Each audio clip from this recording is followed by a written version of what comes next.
Olá, boa noite, paz do Senhor a todos e a todas. Nós iremos deixar uma mensagem aqui que se encontra em Salmos 46, versículos 1 e 11.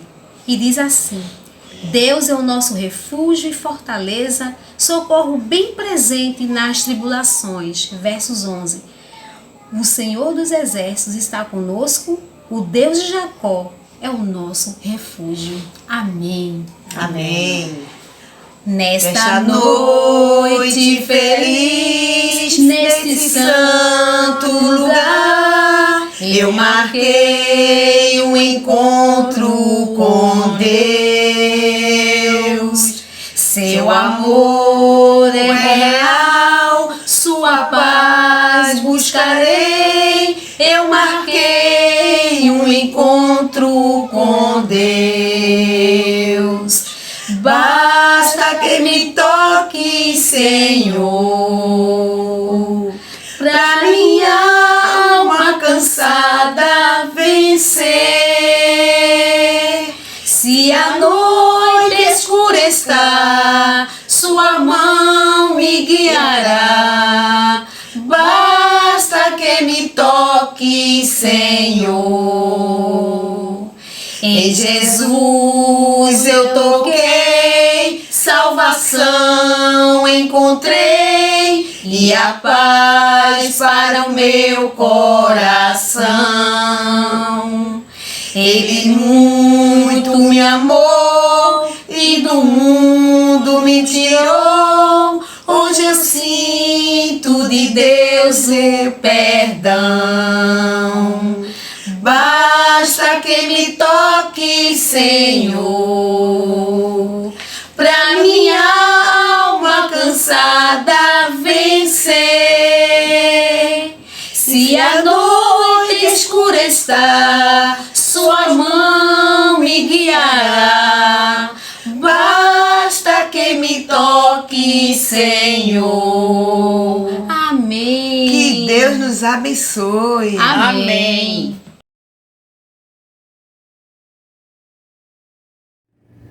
Irmãos amados, graça e paz vos seja multiplicada da parte do Senhor nosso Deus. Louvamos o seu santíssimo nome porque mais uma vez Ele nos dá a oportunidade para estarmos juntos nessa celebração, nessa adoração ao nome do Senhor. Todos nós podemos dizer realmente muito obrigado por mais uma semana que nos deste e por mais um momento que nos reunimos como igreja para adorar, bendizer e proclamar o seu santíssimo nome. Especialmente nesse dia, quando nós estamos aqui relembrando o dia, o mês de maio, que é um mês dedicado às famílias, e nós louvamos a Deus por cada uma das nossas famílias, pela sua família que serve ao Senhor. Vamos orar? Soberano Deus e Pai, na Tua presença nós nos encontramos nesta hora e temos como propósito primário, ó Deus, a glorificação do Teu nome. Obrigado, Senhor. Obrigado por todas as coisas. Obrigado pelo livramento.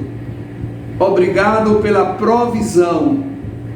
Obrigado, Senhor, pelo cuidado que Tu tens tido com cada um de nós. Mas queremos, ó Deus, nesta hora, clamar a Tua misericórdia para todos aqueles que estão doentes, aqueles que estão em casa e principalmente, meu Pai, aqueles que estão nos hospitais. Tem misericórdia, dá-lhes ânimo, esperança e certeza, ó Deus, de que não estão sós. Tu conforme a tua palavra diz, estás ao lado de cada um deles. Abençoa, ó Deus, de uma forma toda especial, aqueles que perderam seus entes queridos, aqueles que não terão mais oportunidade de vê-los, porque partiram para a eternidade. Oxalá que cada um deles tenha partido, levando consigo a certeza de que os seus nomes estão escritos no livro da vida. Nós te oramos, nós te louvamos, nós te agradecemos por Jesus, nosso bendito Salvador. Amém. Nesse instante, irmãos, nós, como igreja, cantaremos louvando ao nosso Deus, dirigidos pelo Ministério de Louvor.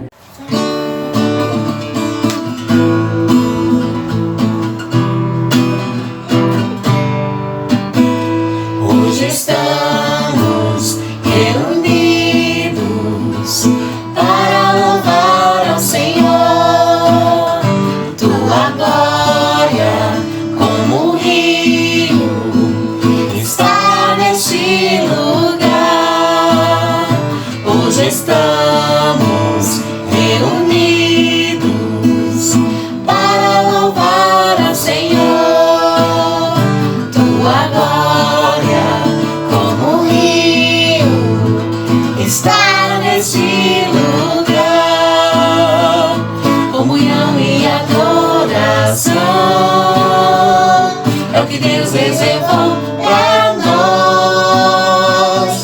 A alegria está neste lugar.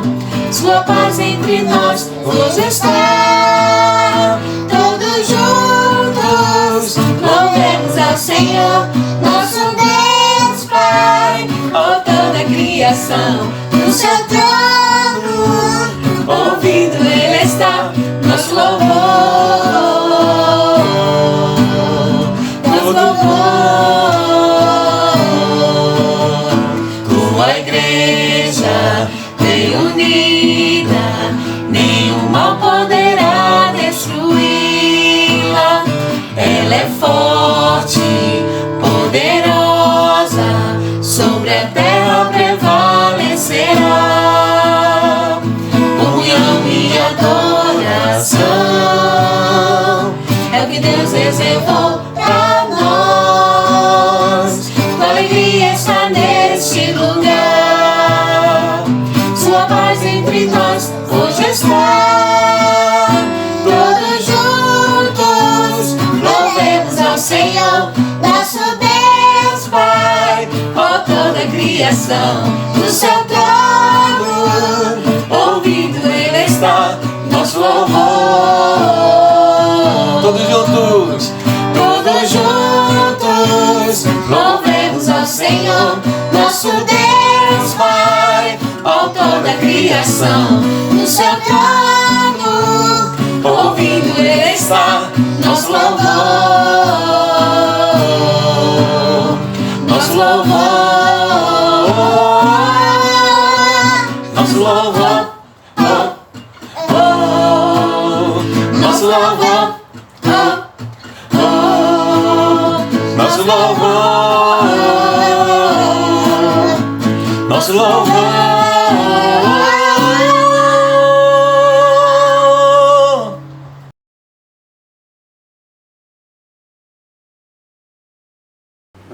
Agora vamos fazer a nossa leitura bíblica, que se encontra em Salmos 127, e diz: Se o Senhor não edificar a casa, em vão trabalham os que edificam.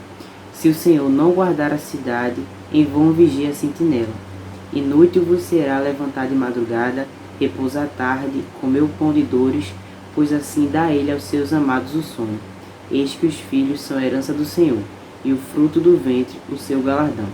Como flechas na mão do valente, assim são os filhos da mocidade.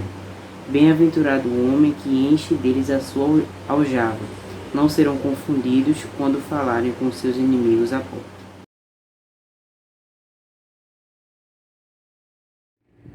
Nesse momento do ofertório, nós queremos mais uma vez agradecer a Deus e agradecer aos irmãos pela fidelidade que cada um dos irmãos estão tendo para com Deus, reconhecendo que mesmo em meio a tanta demanda financeira que nós estamos vivendo, o Senhor tem proporcionado para nós o suficiente para manter a nossa família.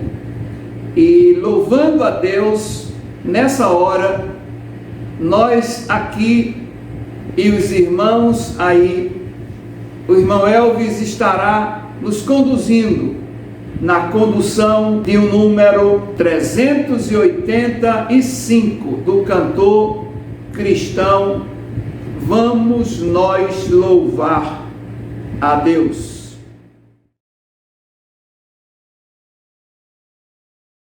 Irmãos, iremos cantar o hino do cantor cristão 385, Vamos Nós Louvar a Deus, primeiro e segundo estrofes.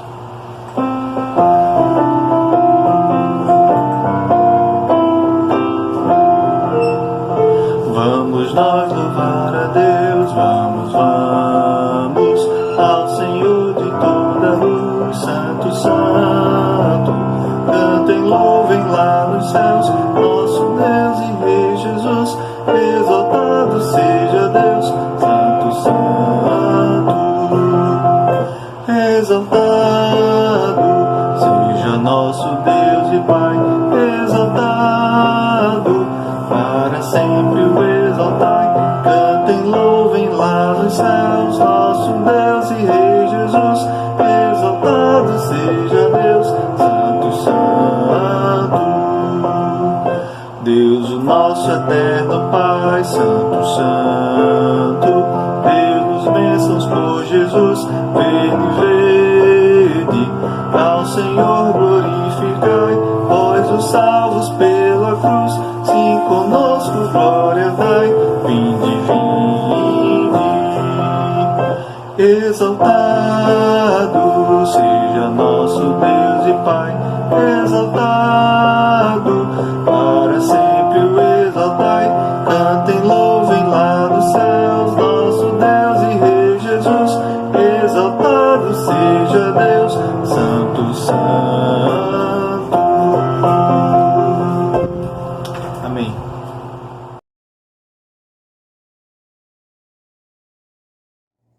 Vamos orar. Pai querido, Pai amado, muito obrigada, Senhor, pelo dia que o Senhor nos deu, pelo ar que respiramos, Senhor.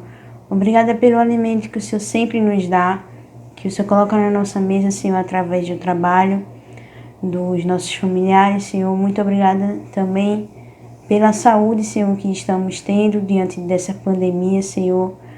E já entrando nisso, Senhor, quero te pedir por todas aquelas famílias que perderam entes queridos, Senhor, por causa disso.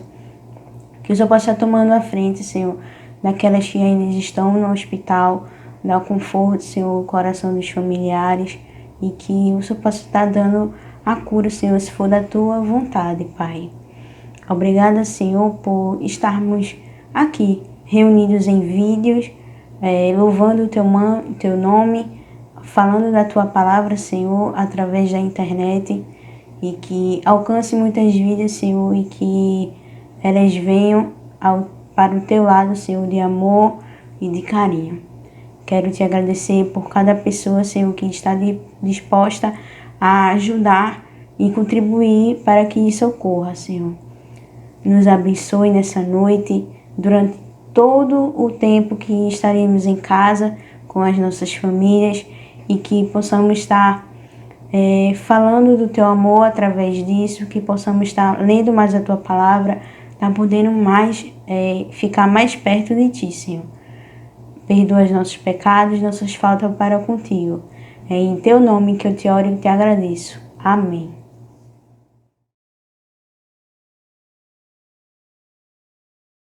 Graça e paz. Hoje irei declamar uma poesia que tem como título A Importância de Congregar na Quarentena. Hoje entendemos a importância de congregar. Nós somos igreja sim, mas estamos com saudade. Hoje já não tem mais importância quem será o pregador da noite. Tudo o que queríamos era estar lá. Se a roupa é bonita ou não, já não tem mais nem importância. Tudo o que queríamos era estar lá. Já não tem mais relevância se ele fala bem ou não, se é teólogo ou não. Tudo o que queríamos era ir lá. Hoje, o arranjo é bonito ou a melhor mensagem para o culto perdeu o sentido. Tudo o que queríamos era estar lá. Mas, pensando bem, quantas coisas nos atrapalhavam às vezes de estarmos lá? Quantas vezes fomos, mas não estávamos? O motivo?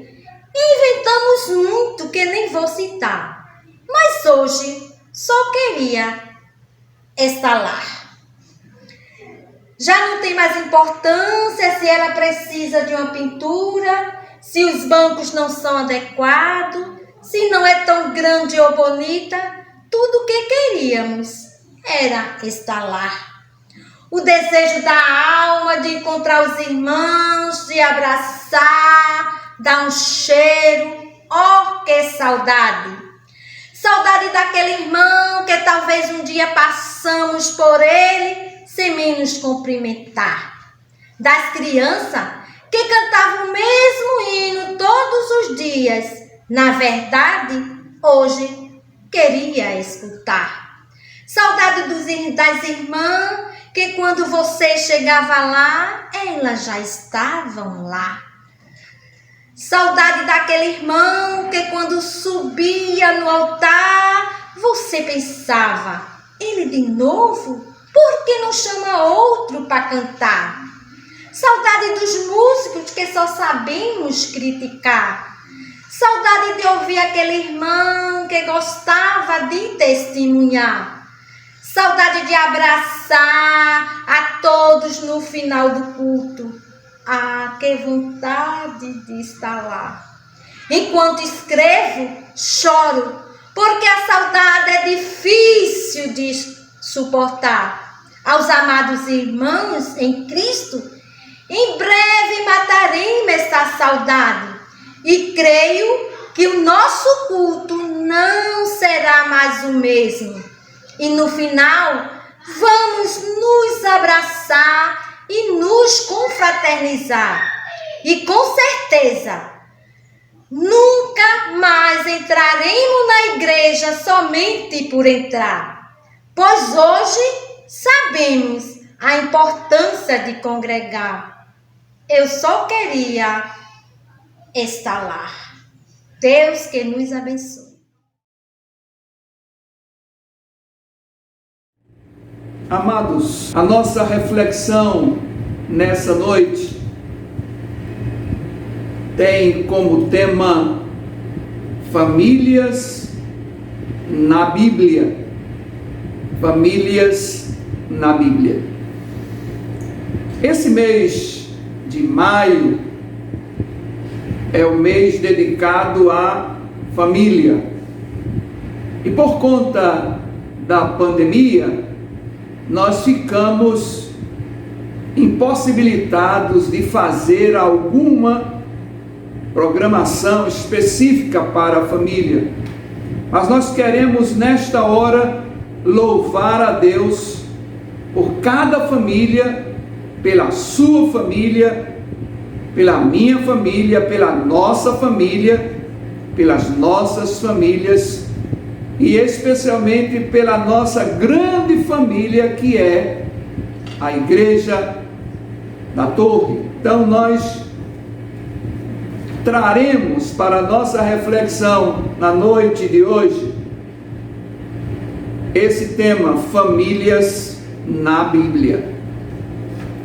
Quando pensamos em famílias na Bíblia, nós temos a impressão de que estamos falando de pessoas perfeitas, que viveram em plena harmonia com os outros, todos trabalhando para o bem comum da família, tudo em perfeita ordem, sem brigas, aborrecimentos, tristezas e coisas desse gênero.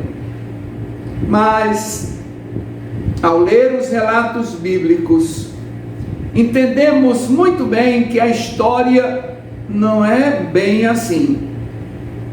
A citação das famílias na Bíblia tem um objetivo, o objetivo de vê-las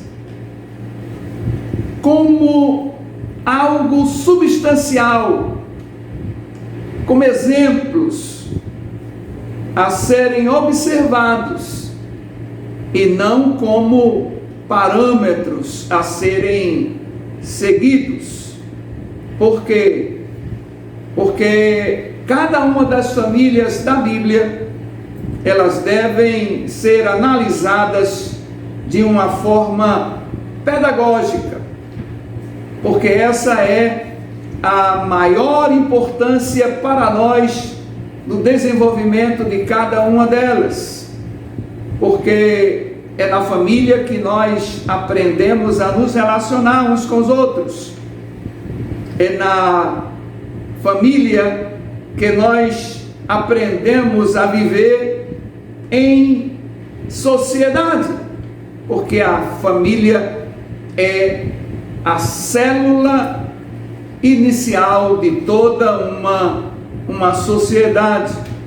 A partir da família, nós aprendemos a conviver, nós aprendemos a respeitar, nós aprendemos a amar, nós aprendemos a compartilhar e nós aprendemos a viver em uma verdadeira união uns com os outros, na perspectiva de que entendamos que não somos independentes, mas interdependentes, e assim possamos viver, eclesiasticamente falando, ou socialmente falando, uma vida onde todos possam ter os mesmos direitos, mas também tenham os mesmos,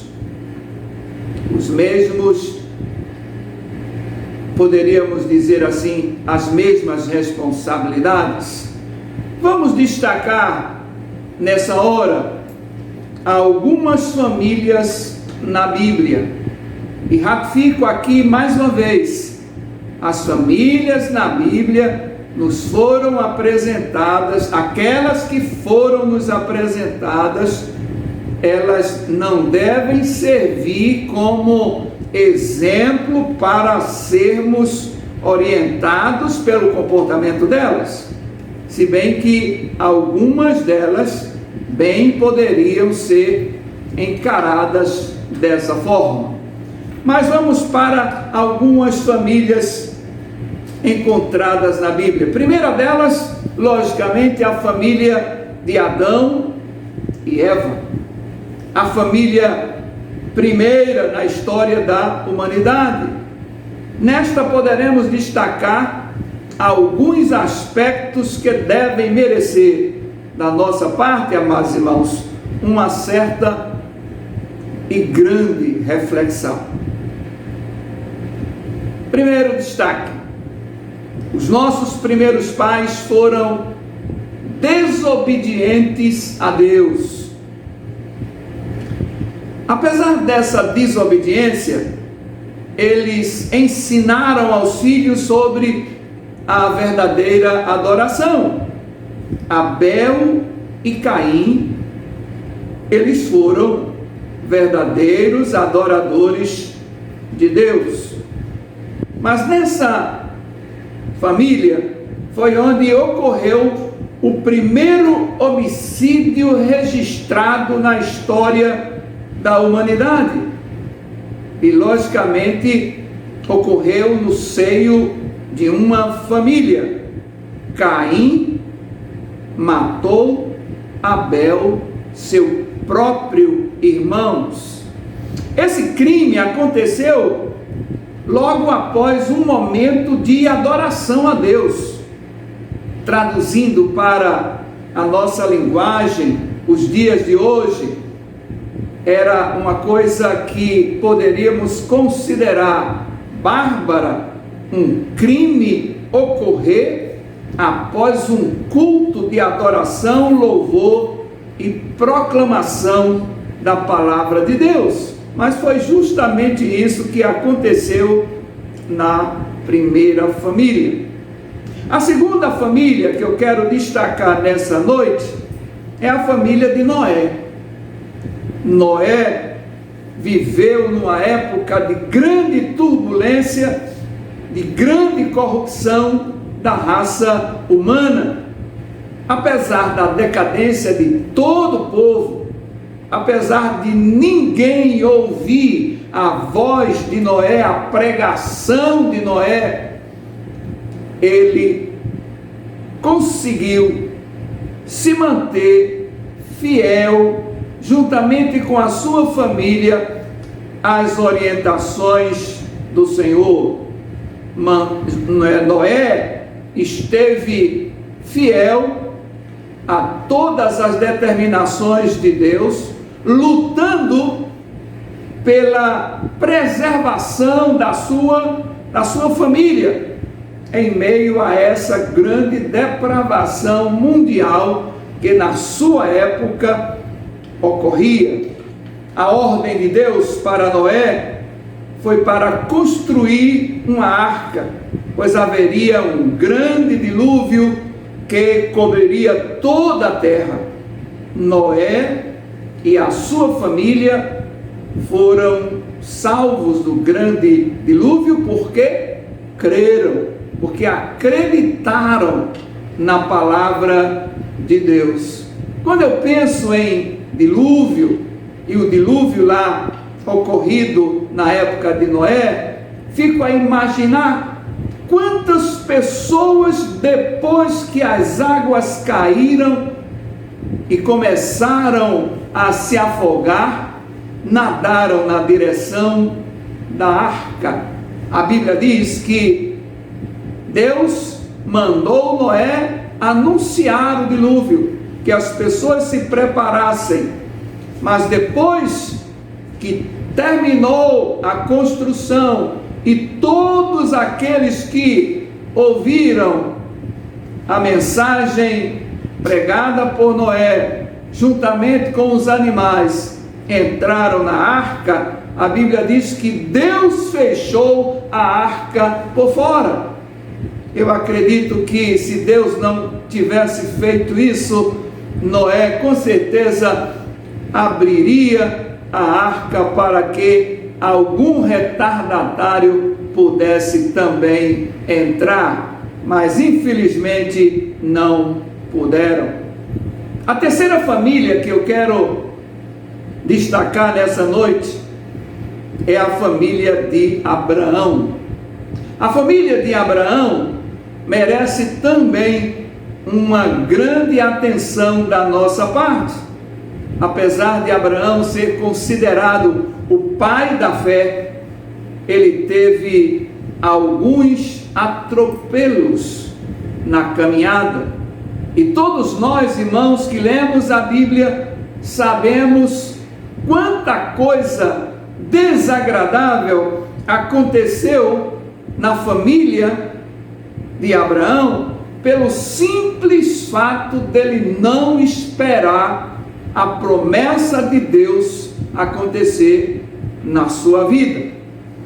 A quarta família que eu quero destacar nessa noite é a família de Ló. Ló, sobrinho de Abraão, a exemplo de Noé, viveu numa época de perversão na terra. A humanidade parece que não aprende nunca. Há anos atrás houve o dilúvio. Souberam exatamente o que aconteceu na época de Noé. Mesmo assim não aprenderam a lição.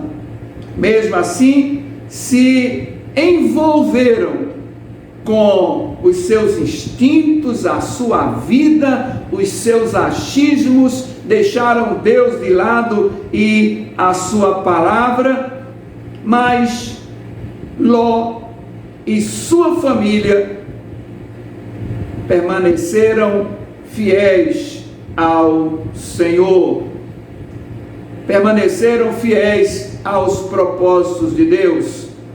Deus deu a Ló uma orientação. Eles deveriam sair de uma forma apressada da cidade, levando tudo o que pudessem, e não deveriam nem sequer olhar para trás. Não deveriam lamentar as coisas que tiveram que deixar para fugirem daquilo que seria a destruição de Sodoma e Gomorra. Mas a Bíblia diz que a mulher de Ló olhou para trás. Com certeza, amados irmãos, esse olhar para trás não foi apenas uma espiada que ela deu, mas deve ter sido um lamento muito grande de alguma coisa ou de algumas coisas que ela esqueceu e não pôde levar.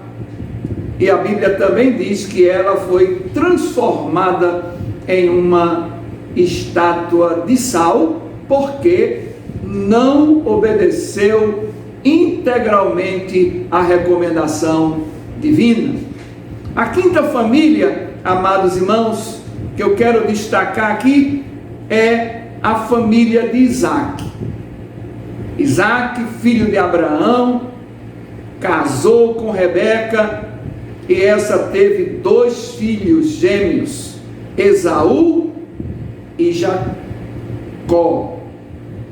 Essa história dessa família merece também uma observação especial da nossa parte. Primeira, Isaac amou mais a Esaú e Rebeca amou mais a Jacó. Isso não é um bom exemplo para os pais odiernos seguirem de maneira nenhuma. Quantos filhos você tem? Quantas filhas você tem? A quem você ama mais?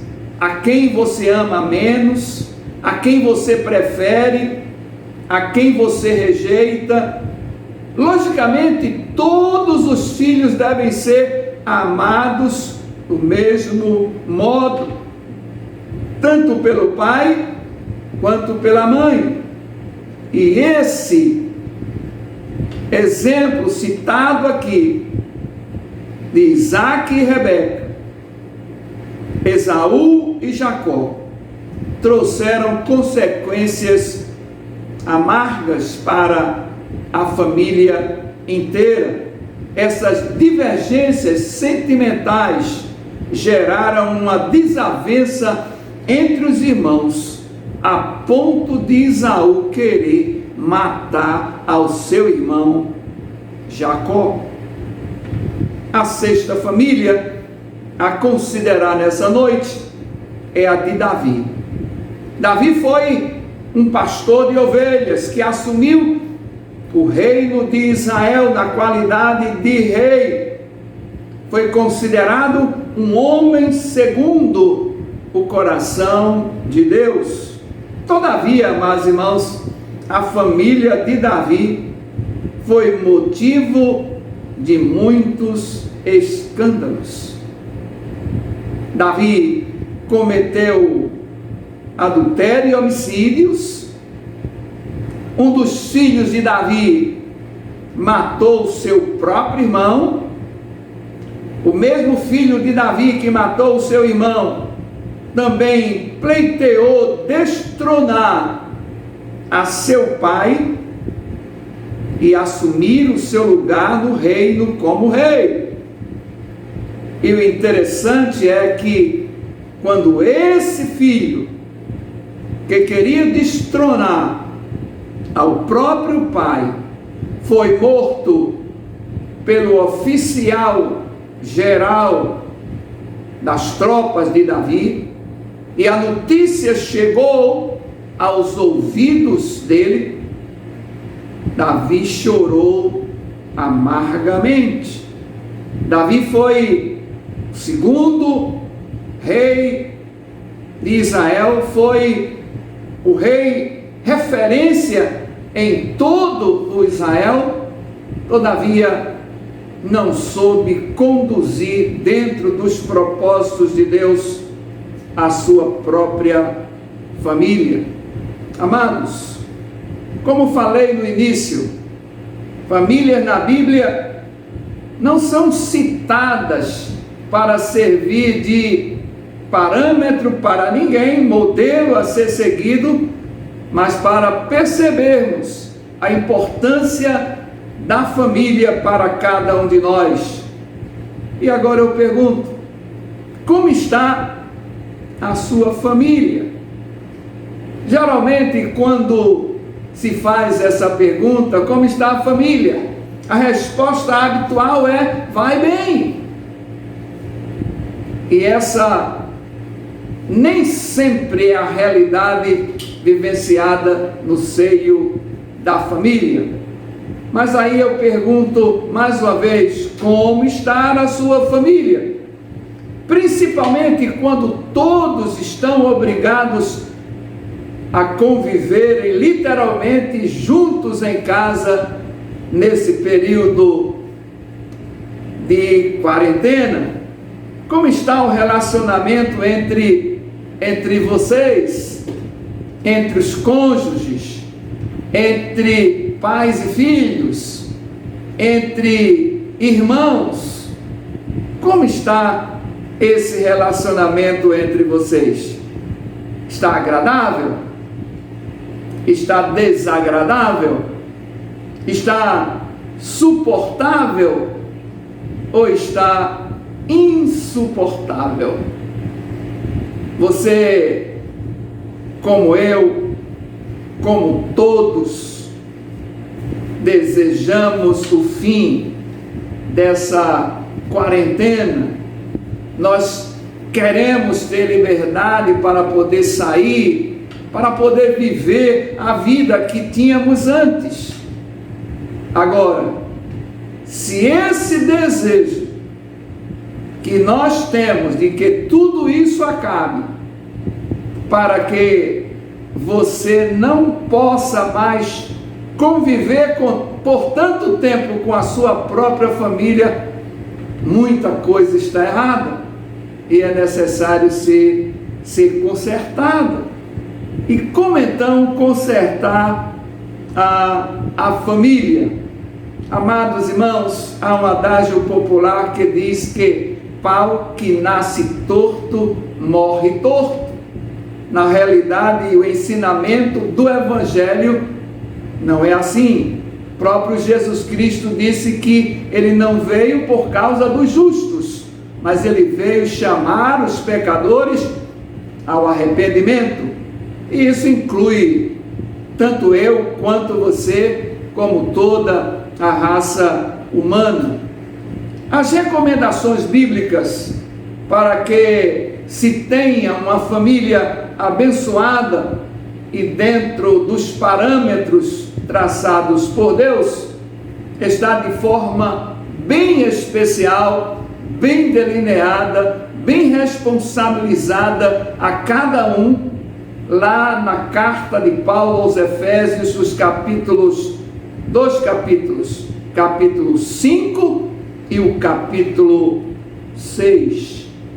Leiamos, reflitamos sobre essas orientações da Bíblia e que Deus abençoe as nossas famílias, que Deus tenha misericórdia de nós e nos ajude de uma maneira bem especial nessa época de pandemia, que a sua bênção nos alcance dia a dia e nós sejamos vitoriosos como pessoas, vitoriosos como família, vitoriosos como igreja, vitoriosos como sociedade.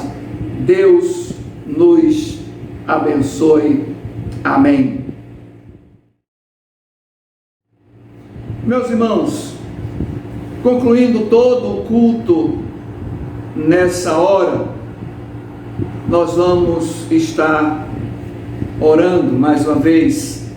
E depois da oração, a família da irmã Dejanice e do irmão João Batista estará louvando a Deus, fazendo o pós-lúdio. Vamos orar? Amado Deus e Pai, obrigado por mais uma vez poderes nos abençoar, nos dirigir nessa programação que é tão especial para nós, Senhor. E o nosso desejo maior é que Tu continues a abençoar a Tua igreja, mesmo distante uns dos outros, como nós estamos, sem poder apertar a mão, sem poder dar um abraço, sem poder dar um cheiro.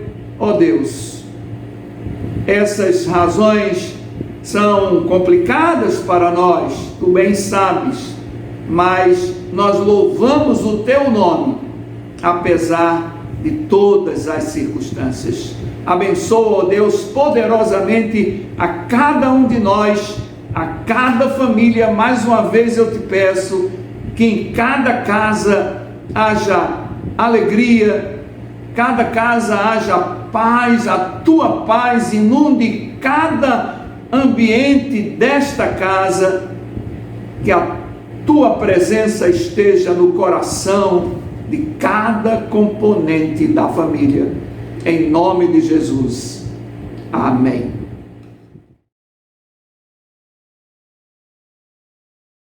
Esse louvor a todos aqueles que estão tristes, que estão desanimados. Deus mandou te dizer: erga a tua cabeça. Ergue agora a tua cabeça. Não fique triste, oh não, porque para tão cedo assim, até disse Deus se esqueceu, mas Ele não esquece os seus, pois Ele está contigo aí. Deus já mudou teu cativeiro, repreendeu o devorador, ergue agora tua cabeça, vem tomar posse da vitória, a tua bênção já chegou.